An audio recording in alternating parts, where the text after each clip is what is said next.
Hello everyone. If you're planning to go to Denali National Park and camp specifically at the Wonderlake but are not really sure how to go about it and how to do the reservation, then this video is for you. Okay, so this is the website for Denali National Park. Scroll down, look for camping. This page has information on various campgrounds and you can actually make the reservation also. So just to give you a very brief overview, so the first is the Riley Creek.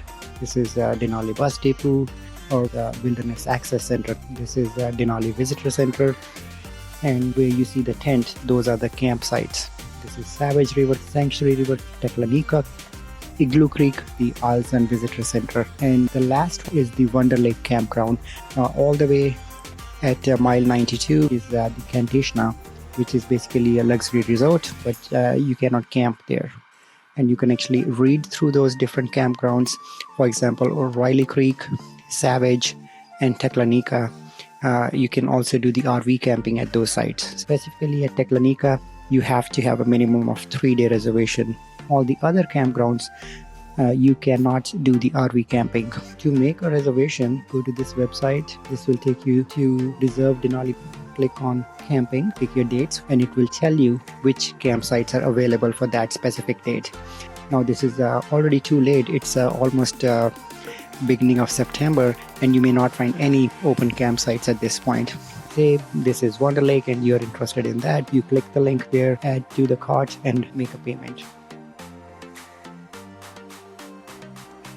Another question that I had while I was reserving for this trip was what are these different kinds of buses and which is the best one for me to pick?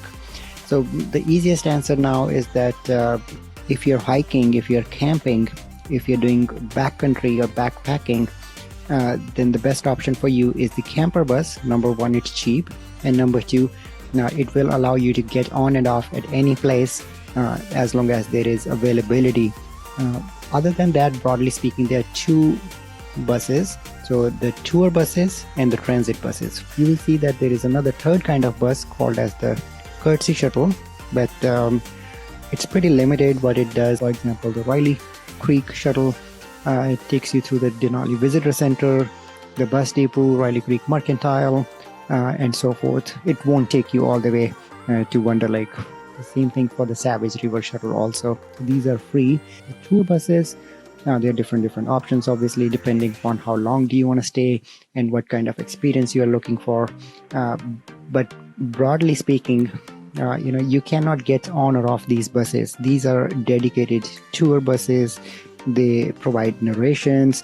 They will stop if they see a wildlife on the way. You can definitely ask them to stop. But again, you cannot get off these buses. These tour buses will also provide you food on your way, right? Because you're not getting off these buses, you are basically staying both ways on the same bus. The transit buses, on the other hand, you can get on or off these buses at any time. Say if you're not planning to camp at Wonderlake, but you do want to go all the way down to Wonderlake, then your best option is just to take the transit bus to Wonderlake. On the other hand, if you know you're not going to go any farther than Alson Visitor Center, then just take the Alson Visitor Center transit bus.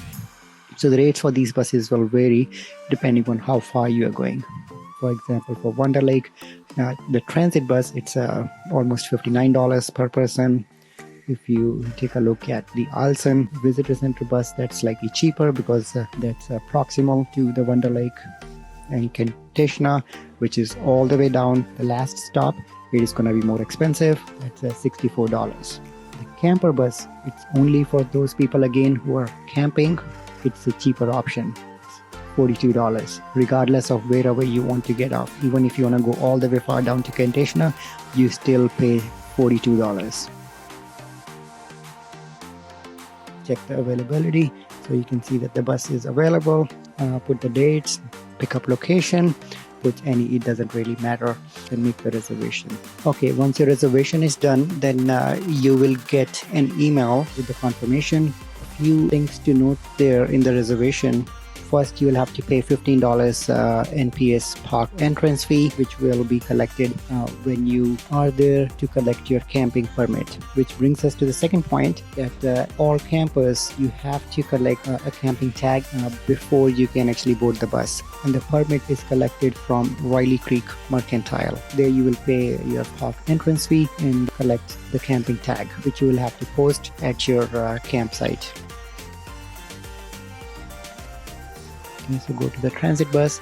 So there you can see the schedule, check the dates based on what dates you are going. For example, let's pick up somewhere in July. So this applies to July time period. This is westbound, which is into the park, and the eastbound, which is out of the park. So let's zoom a little bit in.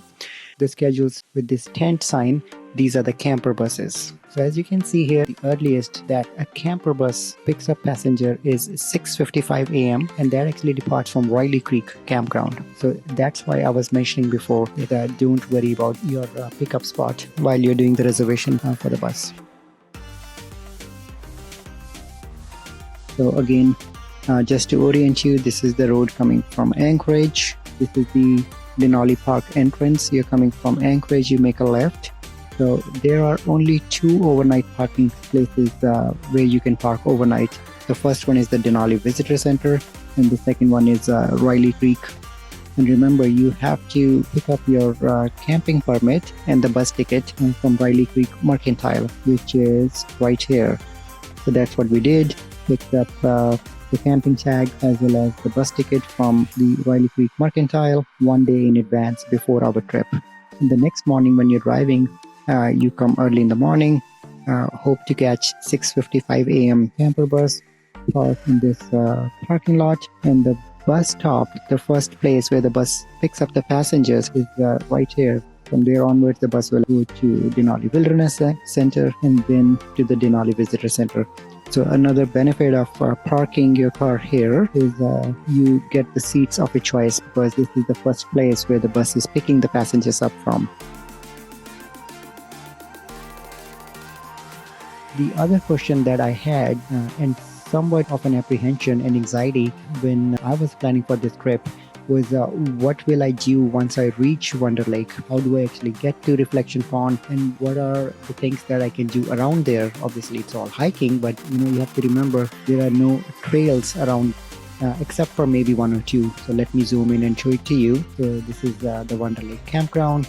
So there is one easy trail that takes you to the south end, and the other trail, this is the road that the bus takes. So just keep going back on the road, and after about half a mile or so, on your right hand side you will see this McKinley trail. So you see this trail takes you all the way down here, and then you can come back. This will probably take you half a day if not longer. But the other thing that I really wanted to do was to go to Reflection Pond and further down. So I spoke to the ranger, and what they recommended was that we take early morning bus that actually goes all the way towards Kanteshna, and you get off towards the north end of Wonderlake. The next day we took the camper bus and got off at the north end, and there is a short trail that you can take to the Wonderlake. But beyond that, what we did basically was got back all the way back through the Reflection Pond, roaming around somewhere in this area, back to the campground. So overall this is a 5-mile hike. You can definitely come back from the other side also, but we preferred to stay on this side because the views were really gorgeous. You could see all the tall mountains, although it was very foggy. We really preferred to stay on this area predominantly because we did not want to wander too much off in the woods, because some of these areas will get heavily wooded, and there are a lot of tall bush. So we wanted to stay on each side of the lake so that in case if we are lost, then we are not too far from the road, and then you can always go back to the road and catch a bus in case there is an emergency.